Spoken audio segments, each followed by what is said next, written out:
നമസ്കാരം, എല്ലാവർക്കും പുതിയ വീഡിയോയിലേക്ക് സ്വാഗതം. ഇന്ന് ഡിസ്കസ് ചെയ്യുന്നത് PSC മുൻ വർഷങ്ങൾ നടത്തിയ ഹരിത വിപ്ലവവുമായി ബന്ധപ്പെട്ട ചില ഇമ്പോർട്ടൻസ് ക്വസ്റ്റ്യൻസും ആൻസേഴ്സും ആണ്. ഓക്കെ, നമുക്ക് ക്ലാസ്സിലേക്ക് പോകാം. ഇന്ത്യയിലെ ഹരിത വിപ്ലവത്തിൻ്റെ ഭാഗമല്ലാത്ത പ്രസ്താവന ഏത്? ആധുനിക സാങ്കേതിക വിദ്യ ഉപയോഗിച്ച് കാർഷികോൽപാദനത്തിൽ വൻ വർധനവ് സൃഷ്ടിച്ചു. ശരിയാണ്. ഭക്ഷ്യോൽപാദന രംഗത്ത് ഇന്ത്യ സ്വയം പര്യാപ്തത കൈവരിച്ചു. ശരിയാണ്. ജലസേചന സൗകര്യങ്ങൾ, അത്യുൽപാദന ശേഷിയുള്ള വിത്തിനങ്ങൾ, രാസവളങ്ങൾ, രാസകീടനാശിനികൾ എന്നിവ വ്യാപകമായി ഉപയോഗിക്കപ്പെട്ടു. ഇത് ശരിയാണ്. ഒന്നാം പഞ്ചവത്സര പദ്ധതി മുതൽ ഹരിത വിപ്ലവം ആരംഭിച്ചു. ഇത് തെറ്റാണ്. മൂന്നാം പഞ്ചവത്സര പദ്ധതി മുതലാണ് ഹരിത വിപ്ലവം ആരംഭിച്ചത്. ഒന്നുകൂടെ നോക്കാം. ഇന്ത്യയിലെ ഹരിത വിപ്ലവത്തിൻ്റെ ഭാഗമായ പ്രസ്താവനകൾ: ആധുനിക സാങ്കേതിക വിദ്യ ഉപയോഗിച്ച് കാർഷികോൽപാദനത്തിൽ വൻ വർധന സൃഷ്ടിച്ചു. ഭക്ഷ്യോൽപാദന രംഗത്ത് ഇന്ത്യ സ്വയം പര്യാപ്തത കൈവരിച്ചു. ജലസേചന സൗകര്യങ്ങൾ, അത്യുൽപാദന ശേഷിയുള്ള വിത്തിനങ്ങൾ, രാസവളങ്ങൾ, രാസകീടനാശിനികൾ എന്നിവ വ്യാപകമായി ഉപയോഗിക്കപ്പെട്ടു. ഓപ്ഷൻ ഡി ആണ് ശരിയായിട്ടുള്ളത്.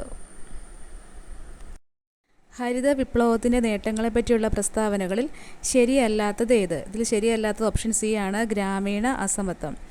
ഉൽപാദനത്തിലും ഉൽപാദനക്ഷമതയിലുമുള്ള വർധനവ് ശരിയാണ്. വരുമാന വർധനവ് ശരിയാണ്. തൊഴിൽ വർധനവ് ഇതും ശരിയാണ്.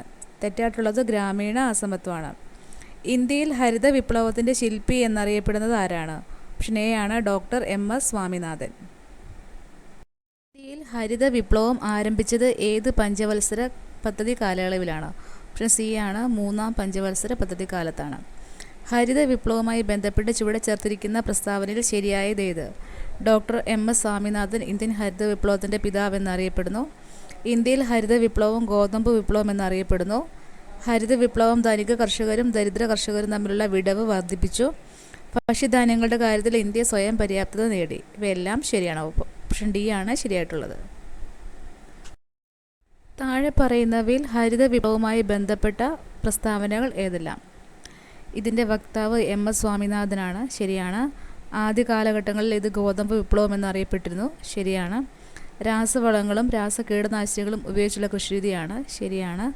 ഹരിത വിപ്ലവം വ്യവസായ വികസനം സാധ്യമാക്കിയത്. തെറ്റാണ്. അപ്പോൾ ഓപ്ഷൻ സി ആണ് ശരിയായിട്ടുള്ളത്. 1, 2, 3.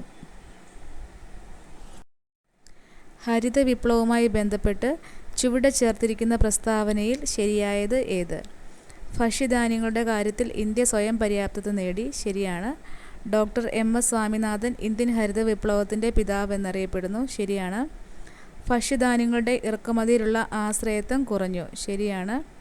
ഇന്ത്യയിൽ ഹരിത വിപ്ലവം പ്രധാനമായും ഗോതമ്പ്, അരി എന്നീ ഭക്ഷ്യധാന്യങ്ങൾക്ക് ഊന്നൽ നൽകി.